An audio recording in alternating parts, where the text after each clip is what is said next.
What if Nazi Germany had actually won World War II? What if history had taken a dramatically different path, one that led to a very different world than the one we know today? Imagine it is 1945. The Nazis refused to surrender. Instead, they pushed their forces deeper into Europe. London falls under occupation, its streets filled with marching soldiers.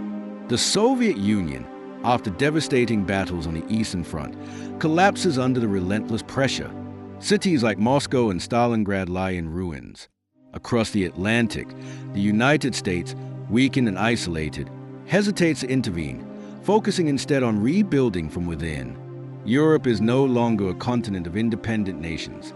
Instead, it becomes a greater German Reich, a vast empire stretching from the frozen fjords of Norway down to the deserts of North Africa, from the heart of Paris all the way to the gates of Siberia.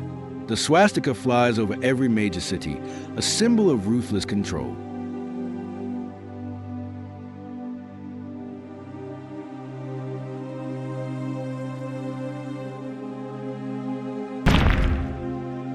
Daily life under Nazi rule changes in ways most of us can hardly imagine. Freedom becomes a distant memory.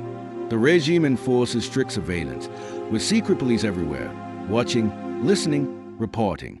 Fear permeates every home and street corner. Children no longer learn to think freely. Schools teach obedience, loyalty to the Führer, and the twisted ideologies of racial supremacy. History textbooks are rewritten to glorify the regime and erase inconvenient truths. Critical thinking is crushed before it can take root. The press is silenced. Independent journalism is replaced by endless streams of propaganda broadcast on radios and printed in newspapers controlled by the state. Art, literature, and culture must serve the regime's goals or be banned altogether. Science and technology do not stop advancing, but progress is tightly controlled. Research focuses on weapons, military technology, and projects that strengthen the regime's grip. Rocketry, aircraft design, and chemical weapons see rapid development, but any scientific idea or theory deemed politically suspect is discarded or suppressed.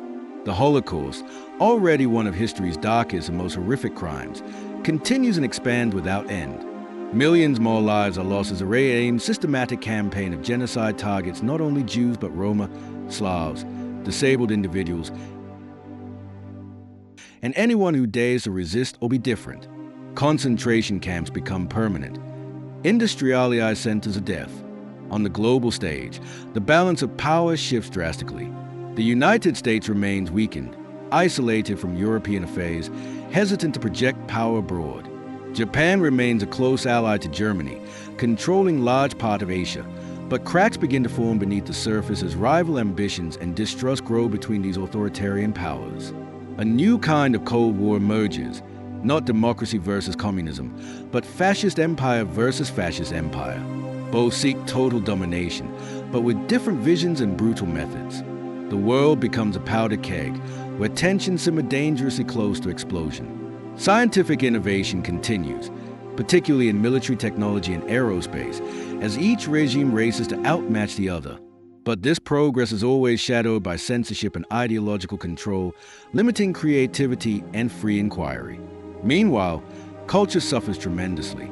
Many artists, writers, and intellectuals flee the continent or are silenced.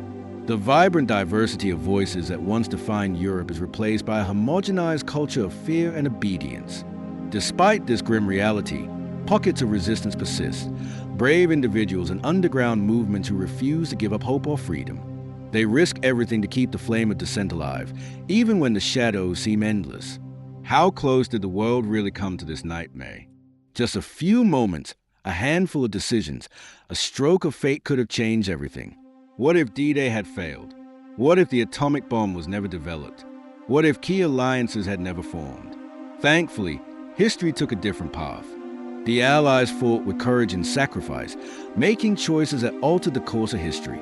Their victory preserved the fragile ideals of freedom and democracy, reminding us how precious and vulnerable these values are. This what if is not just a question of history, it is a warning for today. It reminds us that tyranny can rise quickly, that freedom is never guaranteed, and that vigilance and courage are always necessary. The future remains unwritten. It belongs to those who dare to imagine better, to fight for justice, and to build a world where such horrors never happen again.